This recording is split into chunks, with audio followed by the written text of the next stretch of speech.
প্রিয় বন্ধুরা, আমার ডান হাতে যে কবুতরের ঘরটি দেখতে পাচ্ছেন সেটি মূলত তখনকার সময়ের ডাকবহনকারী কবুতরের ঘর।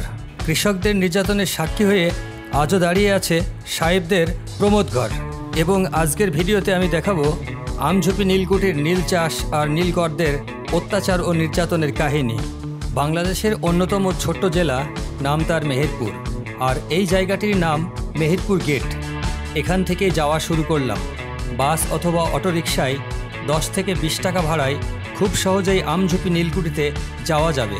মাত্র 4 কিলোমিটার পথ অতিক্রম করে আমঝুপি নীলকুঠি বাজারের ডান পাশের রাস্তা ধরে খুব সহজেই পৌঁছে গেলাম নীলকুঠির প্রধান ফটকের সামনে। আমঝুপি নীলকুঠির প্রবেশ মুখে দেখা গেল সারি সারি আম গাছ। এটা হলো নীলকুঠির আম্রকানন। তবে 1979 সালে আমঝুপি নীলকুঠির পুনর্নির্মাণ সহ বিশাল এই আম্রকানন গড়ে তুলতে সে সময় 19 লক্ষ টাকা ব্যয় করা হয়। বাংলাদেশে নীল চাষ শুরু হয় 1815 সালে। ইতিহাস ঘাটলে দেখা যায় ইংরেজদের অত্যাচারের নিদর্শনেই এই আমঝুপি কুঠিবাড়ি। আর এটা এক ঝলক দেখেই উপলব্ধি করা যায় আমঝুপি নামের সার্থকতা। বাগানের ডানে বিস্তৃত সবুজ মাঠ, যা একসময় হয়তো এই নীলকুঠির প্রাচীন স্থাপনাগুলোর আঙিনা বা উঠান ছিল। আবার দেখা যাচ্ছে পরিত্যক্ত ভবনের ঠিক পিছন দিক দিয়ে বয়ে চলেছে কাজলা নদী। শ্রাবণে তার ভরা যৌবন, রং রূপ রস আর গন্ধে টইটুম্বুর, যে কাউকেই বেঁধে ফেলতে পারে তার গড়ন গঠন ও টলমলে প্রবাহ দিয়ে। আর চারপাশে তো আছেই তার খুচরো রূপের কত চাহনি। কথিত আছে এই নদী দিয়ে পণ্য আনা নেওয়া হতো। এবারে আমরা সংক্ষিপ্তভাবে জেনে নিব নীল চাষ কী। ইউরোপের শিল্প বিপ্লবের পরেই কাপড়ে রং করা সহ বিভিন্ন জায়গায় দেওয়ার ফলে এই নীলের চাহিদা বেড়ে যায়, যার ফলে ইংরেজরা এখানে চাষিদের দিয়ে নীল চাষ করিয়ে বিভিন্ন দেশের শিল্প কারখানায় নীল পাঠানোর জন্য আশেপাশের কৃষকদের জোরপূর্বক নীল চাষে বাধ্য করত।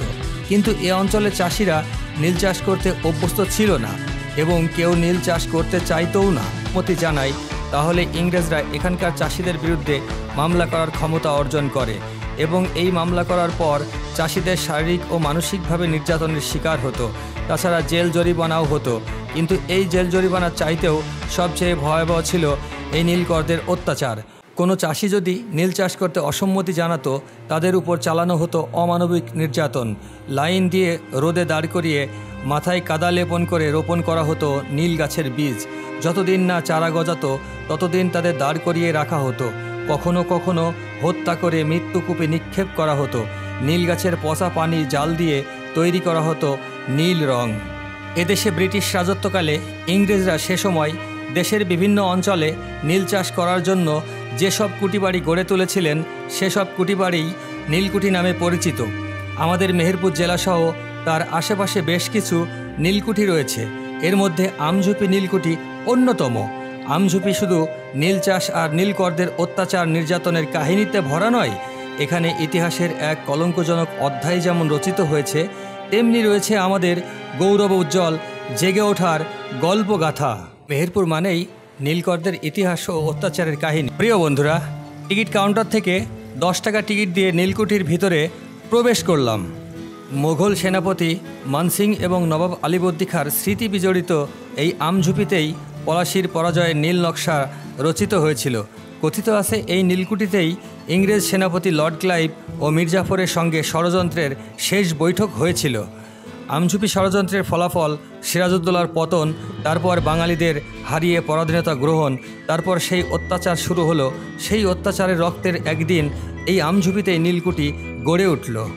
এটি এখন শুধুমাত্র মিউজিয়ামে পরিণত হয়েছে। মিউজিয়ামের ভিতরে ছবি তোলা বা ভিডিও করা একেবারেই নিষেধ। ভিতরে কি কি রয়েছে তা আমি কিছুক্ষণ পর জানিয়ে দিচ্ছি। কৃষকদের নির্যাতনের সাক্ষী হয়ে আজও দাঁড়িয়ে আছে সাহেবদের প্রমোদ ঘর।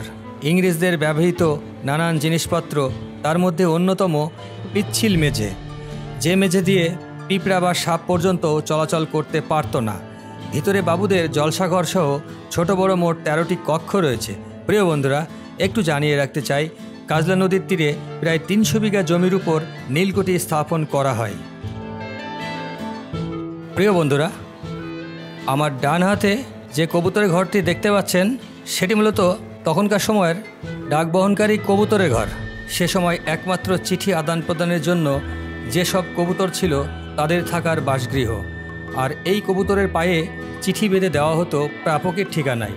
আর এই ডাক বহনকারী কবুতরগুলো ঠিকই সঠিক ঠিকানায় পৌঁছে দিত চিঠিগুলো। হচ্ছে সেই নীল গাছ।